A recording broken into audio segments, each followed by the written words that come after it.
요한계시록 7장 9절에서 17절 말씀 우리 한 목소리로 같이 또 읽겠습니다. 이 일 후에 내가 보니 각 나라와 족속과 백성과 방언에서 아무도 능히 셀 수 없는 큰 무리가 나와 흰 옷을 입고 손에 종려가지를 들고 보좌 앞과 어린 양 앞에 서서 큰 소리로 외쳐 이르되 구원하심이 보좌에 앉으신 우리 하나님과 어린 양에게 있도다 하니 모든 천사가 보좌와 장로들과 네 생물의 주위에 서 있다가 보좌 앞에 엎드려 얼굴을 대고 하나님께 경배하여 이르되 아멘. 찬송과 영광과 지혜와 감사와 존귀와 권능과 힘이 우리 하나님께 세세토록 있을지어다. 아멘 하더라. 장로 중 하나가 응답하여 나에게 이르되 이 흰옷 입은 자들이 누구며 또 어디서 왔느냐? 내가 말하기를 내 주여 당신이 아시나이다 하니 그가 나에게 이르되 이는 큰 환난에서 나오는 자들인데 어린 양의 피에 그 옷을 씻어 희게 하였느니라.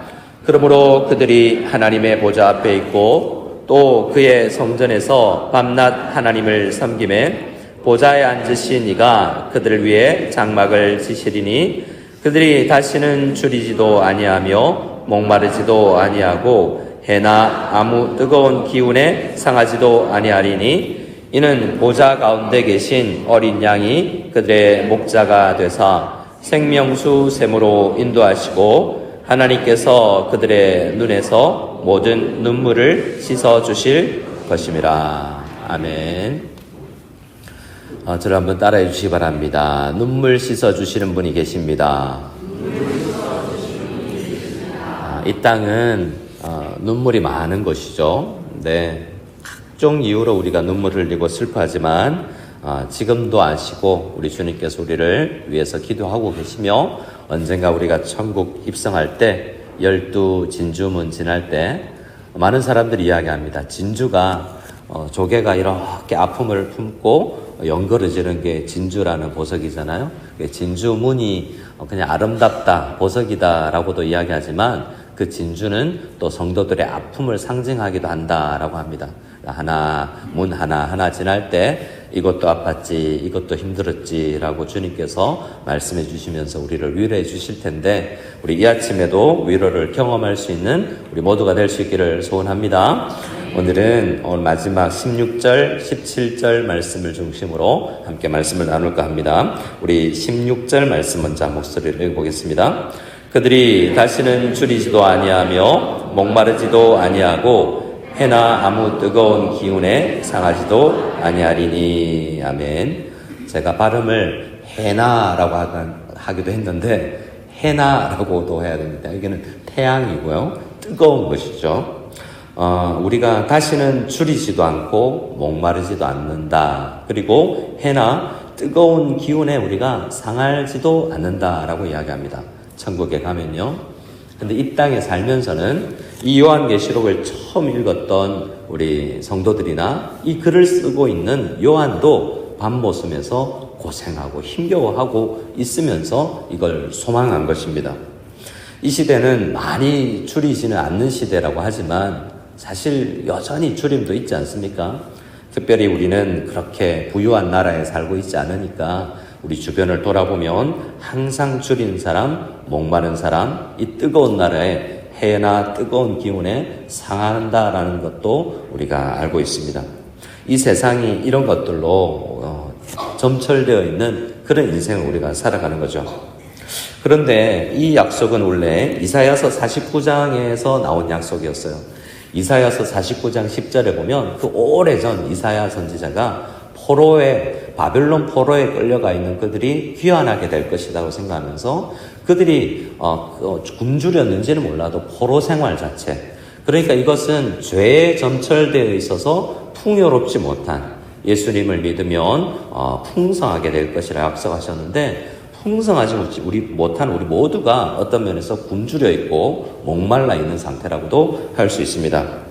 이사야서 49장에 그들이 줄이거나 목마르지 아니할 것이며 더위와 별이 그들을 상하지 아니하리니 이는 그들을 긍휼히 여기시는 이가 그들을 이끌되 샘물 근원으로 인도할 것임이라 라는 것이 사도 요한에게 반복되어서 묵상이 되는 것입니다.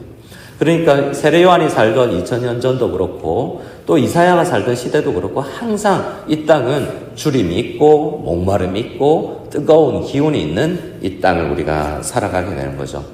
근데 이런 본문을 오늘 우리에게 있어서는 굶주린다, 목마르다라고 할 때 특별히 죄악 가운데 먹는 건 잘 먹으면서 부잣집 앞에 있었던 나사로가 더 못 먹었지만 실제로 그가 더 풍성했고요. 부자는 잘 먹고 좋은 옷 입었지만 그가 오히려 더 줄였어요. 요한계시록의 라오디게아 교회 성도들은 부자였지만 눈이 보지는 못하는 거죠. 영적 세계에서 자기가 얼마나 가난한지 못 보는 겁니다. 누가복음 15장에 가면 두 아들 이야기가 있는데요. 둘째가 둘 다 탕자예요. 그래서 두 탕자 이야기 혹은 두 탕자를 사랑하는 아버지의 이야기로 우리가 읽기도 하는데요. 그 두 번째 아들, 둘째 아들이 이 굶주림의 대명사입니다. 아버지 집에 있으면 풍성한데요. 아버지 집에서 멀리 떠납니다. 아버지가 나에게 돌아가시면 나에게 줄 유산 미리 주세요. 이렇게 해서 먼 나라에 가서 허랑방탕하여서 재산 다 탕진하고 나서 어떻게 됩니까? 그 이스라엘 사람들은 돼지고기 먹지 않기 때문에 돼지를 키우지도 않아요. 근데 돼지가 먹는 쥐염 열매, 사료도 먹을 수가 없어서 굶주려 있는 상태에 자기 자신을 보게 되죠. 어느 순간 자기 자신이 영적인 상태까지 점검이 되는 겁니다. 그래서 내가 쥐염 열매로 배를 채우고자 하되 주는 자가 없는지라 하고 아버지를 생각하고 아버지에게 가면 풍성해진다라는 것을 생각합니다. 여러분, 이 말씀에서 허랑방탕하다는 건 마약하고 술 먹고 막 사는 것을 이야기하잖아요. 성경에서 허랑방탕은 하나님께서 주신 것을 하나님의 뜻대로 사용하지 않으면 다 허랑방탕한 거예요. 하나님 건강 주셨는데 내 마음대로 사람을 때리거나 하나님 뜻대로 쓰지 않는 건 허랑방탕한 거죠. 잘못 쓰는 거라는 거예요. 물질을 많이 주셨는데 하나님 뜻대로 안 쓰고 내가 마음대로 막 쓰는 것은 허랑방탕인 것입니다. 시간도 마찬가지입니다. 우리에게 주신 달란트도 하나님께서 다 주신 거예요. 둘째 아들이 것입니까? 하나님께서 달란트도 시간도 건강도 다 주신 거예요. 근데 내 마음대로 쓰면 우리는 궁핍해집니다. 영적으로요. 하나님께서 우리에게 주신 달란트를 교회를 위해서 하나님 나라를 위해서 쓰면 힘들죠. 하지만 우리가 영적으로 깨어있게 되고 성장하게 되고 풍성하게 되는 것입니다. 오늘 가난하거나 줄이거나 목마르지 않는다라고 생각하는 성도님들도 있을 수 있지만 내가 얼마나 영적으로 풍성하지 못한가를 생각하면서 하나님 앞에 가까이 가서 먼 나라라고 하지 아니하고 이렇게 새벽을 깨워 주님 앞에 나오듯이 첫 시간을 하나님 앞에 드리고 다음 주 월요일부터 특별히 아니라 보통 새벽 기도회가 시작될 텐데 특별히니까 오신 분들 계실 텐데 그래도 여러분 오실 수 있는 분들은 또 오시고 또 제가 계속 유튜브로 올려드릴 겁니다. 6시 정도 전에는 이 말씀을 올려드릴 테니 함께 있는 자리에서 출근하시면서 유튜브 보시면서 함께 묵상하면서 굶주리지 아니하고 우리가 풍성해질 수 있는 우리가 다 될 수 있기를 소원합니다. 천국 가서만 풍성한 것이 아닙니다. 이 땅에서도 우리는 함께 풍성함을 맛볼 수가 있습니다. 우리 어떻게 그게 가능한가? 우리 17절 말씀을 같이 읽어보겠습니다. 17절 이는 이로 시작하죠. 그렇게 풍성해질 수 있는 비결이 이것에 있다라는 것입니다. 17절 말씀 같이 한 목소리로 읽겠습니다. 이는 모자 가운데 계신 어린 양이 그들의 목자가 되사 생명수 샘으로 인도하시고 하나님께서 그들의 눈에서 모든 눈물을 씻어주실 것임이라. 왜냐하면 하나님 때문이고 어린 양 때문인데요. 어린 양 때문입니다. 어린 양은 예수님이죠. 근데 양인데 보좌에 앉아 있어요. 이걸 학자들은 사자, 양 같은 사자, 사자 같은 양. 양인데 왕이에요. 힘이 있어요. 근데 그분이 또 뭐냐면 목자예요. 양인데 목자예요. 희한하죠. 이 17절 안에 다양한 주님 예수님께서 하시는 성품과 일이 기록되어 있는 겁니다. 왕이시고 양이시고 목자세요. 근데 그분의 인도하심을 잘 따라 나가면 됩니다. 그분이 목자라는 것을 특별히 생각할 때 그분은 목자가 되셔서 우리를 인도하시는 분이에요. 어떻게 우리가 풍성해질 수 있냐면 우리가 막 살지 아니하고 목자 되신 주님의 음성을 듣고 그분 따라가면 우리가 풍성함을 맛볼 수 있게 되는 것입니다. 우리 교회 목양은 예수님이 직접 하실 수 있기를 소원합니다. 저도 목양을 잘 받고 주님 인도 따라가면 목회가 잘 될 것이고 여러분들도 함께 주님의 목양을 따라 나갈 수 있기를 소원합니다. 자, 우리 주님께서 우리를 인도하실 텐데요. 그걸 맛본 세대가 있습니다. 하나님은 구약시대에 다윗이 오기 전에 목자를 준다. 그 목자가 오면 너희가 평화로울 것이다 라고 했는데 다윗이 다스릴 때 그래도 그걸 맛볼 수 있게 되었지 않습니까? 근데 예수님 오셨을 때 우리를 바라볼 때 목자 없는 양과 같구나 라는 것을 마태복음 9장에서 이야기하셨죠. 우리는 자칫 잘못하면 목자 없는 양같이 막 내 맘대로 살아갈 수가 있습니다.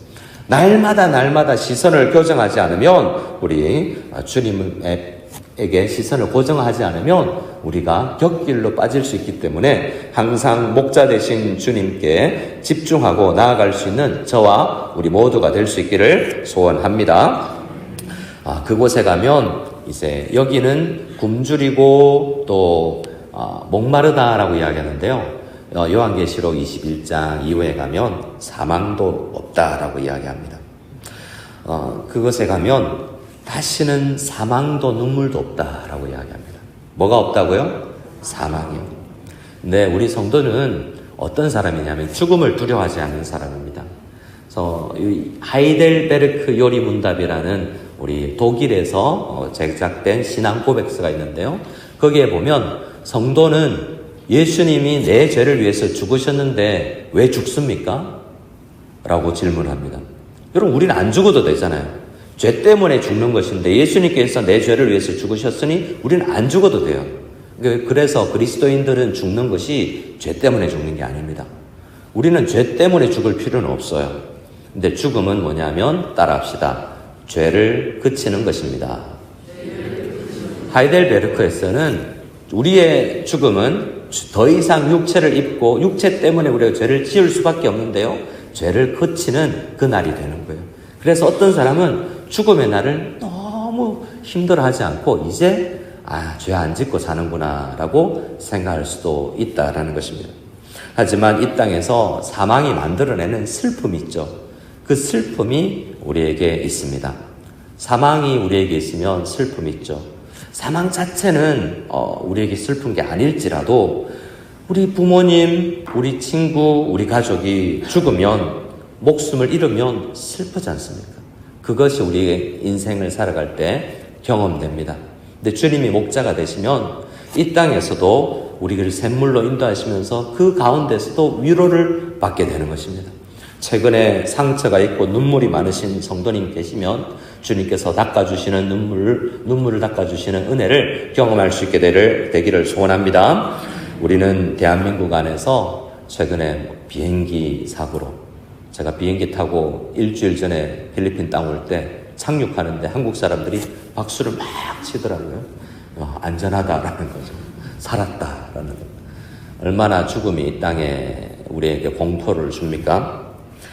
제가 중국 있을 때 어떤 한 교회에 한국에 있을 때군요. 한 교회 제자훈련을 하는 교회인데 제자훈련을 하고 교회 왔다가 돌아가는 택시 타고 돌아가는데 택시가 사고가 나서 제자훈련 받고 돌아가는 여자 성도님 4명이 한 자리에서 다 돌아가셨어요.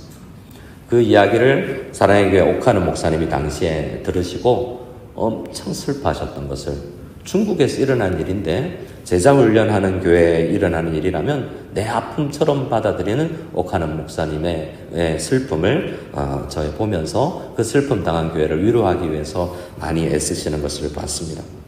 제가 제자훈련 했던 한 여집사님은 남편이 검사셨는데 아침에 잘 회사 다녀오라고 검찰청 다녀오라고 인사했는데 교통사고로 그날 아침에 인사했는데 저녁에 성모병원 영안실에서 만날 수밖에 없었던 분도 계십니다.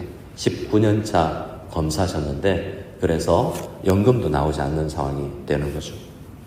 여러분, 제가 아는 또 중국의 한 권사님은 손주를 낳고 얼마 되지 않은 이 젊은 아들이 자기보다 먼저 갔어요. 그래서 집에서 아직도 나오지를 못하십니다. 교회를 나오지도 못하세요. 계속 문자하고 연락하고 기도 제목을 받고 누구보다도 추방된 걸 안타까워해 생각하면서 또 제가 우리 마닐라에 오게 된 것도 감사해 하지만 여전히 아들이 먼저 하늘나라 간 게 너무나 가슴에 사무쳐서 일상생활을 지금 1년이 넘게 지났지만 일상생활을 하기 힘들 정도로 우리에게는 눈물이 있고 아픔이 있고 이 땅에는 죽음이 있습니다. 제 친구는 목회자 모임이 있어서 베트남에 부부 동반 모임을 갔는데 고3짜리 아이가 저희 애랑 나이가 같은 그 아이가 밤에 고3 아이가 그냥 자전거 타고 바람 쐬러 나왔다가 교통사고가 나서 부모는 외국에 있는데 교통사고가 나서 즉사했어요. 그런 일이 눈물 나고 슬프고 죽음이 이 땅에 있습니다. 위로가 있겠습니까? 그런데 우리에게는 위로자가 있습니다. 믿으시기 바랍니다. 그런 상황 속에서도 욥처럼 눈물 흘리고 엎드러지지만 다시 일어나야 되는 것이 우리 그리스도인들인 것입니다. 지금 제가 입고 있는 옷은 중국에서 우리 선임 장로님 박모 장로님께서 입으시던 옷이고 장로님은 하나도 줄이지 않는데 좀 잘 맞죠? 장로님 옷을 3벌 정도 받아서 제가 장로님 한 6년 이상 옷을 산 적이 없습니다. 장로님은 췌장암으로 누구보다도 교회를 사랑하시고 헌신하신 분인데 하나님께서 먼저 데려가셨어요. 왜 그럴까? 교회를 그토록 사랑하시고 누구보다도 교회를 위해서 헌신해 오신 분인데 왜 하나님께서 먼저 데려가실까? 장례를 집례하면서 너무나 힘들고 어려웠습니다. 날마다 그분 옷 입을 때는 내가 항상 그분이 그렇게 대표기도 할 때는 그랬거든요. 따라 안 하셔도 됩니다. 하나님, 우리 사랑하는 김영현 목사님, 대한민국에서 제일 건강한 목사, 착한 목사, 좋은 목사 되게 해주십시오. 날마다 이렇게 기도해 주신 분인데 천국에 먼저 데려가셨어요. 제가 너무 힘들었습니다. 왜냐하면 목회 절반이 날아가는 것 같은 느낌이 들었습니다. 그런데 주님께서는 또 위로해 주십니다. 여러분, 어떤 어려움이 있고 힘겨움이 있을지라도 어떤 슬픔이 있지만 위로를 받게 되면 더 힘이 나게 됩니다. 그런 분이 하셨던 것처럼 내가 이어가야 되겠구나라는 생각을 하게도 되는 것이죠. 오늘 이 말씀을 눈물 씻어주신다라는 것은 위로가 아니겠습니까? 우리 하나님은 위로의 하나님인 줄 믿으시기 바랍니다.